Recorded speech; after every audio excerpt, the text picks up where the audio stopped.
చమురు సంక్షోభాన్ని అధిగమించేందుకు work from హోమ్ను ఎంచుకోవాలని ప్రధాని మోడీ సూచించిన నేపథ్యంలో ఐటీ రంగంలో కదలిక మొదలైంది. పెట్రోల్, డీజిల్ వినియోగాన్ని తగ్గించడం, ఉద్యోగుల రాకపోకలను నియంత్రించడం లక్ష్యంగా ఐటీ కంపెనీలు పలు చర్యలు తీసుకుంటున్నట్లు నాస్కామ్ ప్రకటించింది. హైబ్రిడ్, రిమోట్ వర్క్ విధానాలను విస్తృతం చేస్తున్నట్లు తెలిపింది.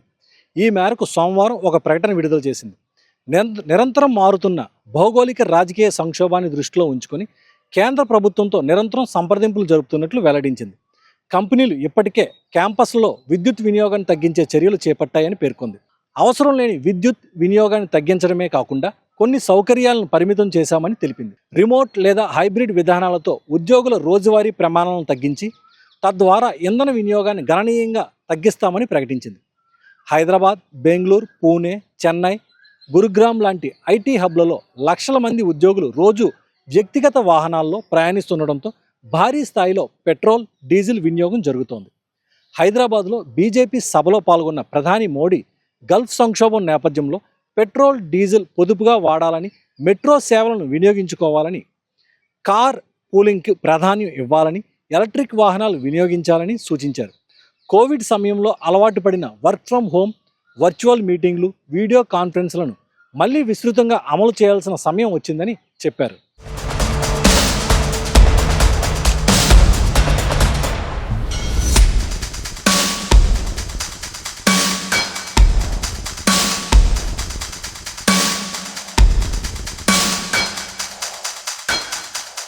రెండు 2020లో కోవిడ్ సమస్య వచ్చినప్పుడు మొత్తం ఐటీ రంగం వర్క్ ఫ్రం హోమ్కు మారింది.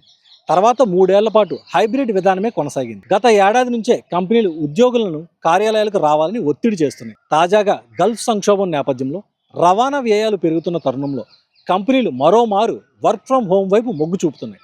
భారీ క్యాంపస్లు నిర్వహించే కంపెనీలు విద్యుత్, డీజిల్, జనరేటర్ వినియోగం, ఉద్యోగుల ట్రాన్స్పోర్ట్ ఖర్చులను తగ్గించే ప్రయత్నం చేస్తున్నాయి. ప్రభుత్వం పెట్రోల్, డీజిల్ ధరలు దశలవారీగా పెంచేందుకు సిద్ధమైన నేపథ్యంలో కంపెనీలకు రవాణా ఛార్జీలు భారీగా పెరగడం ఖాయంగా కనిపిస్తోంది. ఈ నేపథ్యంలో వర్క్ ఫ్రం హోమ్ దిశగా కంపెనీలు కదలడం ఖాయంగా కనిపిస్తోంది. అయితే ఎక్కువ కంపెనీలు వర్క్ ఫ్రం హోమ్ కాకుండా హైబ్రిడ్ పద్ధతికే ఓటేసే అవకాశం ఉందని చెబుతున్నారు. హార్ముజ్ సంక్షోభం ముదిరితే నిర్ణయం ఐటీ కంపెనీలకు వదిలేయడం కాకుండా కేంద్ర ప్రభుత్వమే వర్క్ ఫ్రం హోమ్ను తప్పనిసరి చేస్తూ మార్గదర్శకాలు జారీ చేసే అవకాశం ఉందని కూడా చెబుతున్నారు.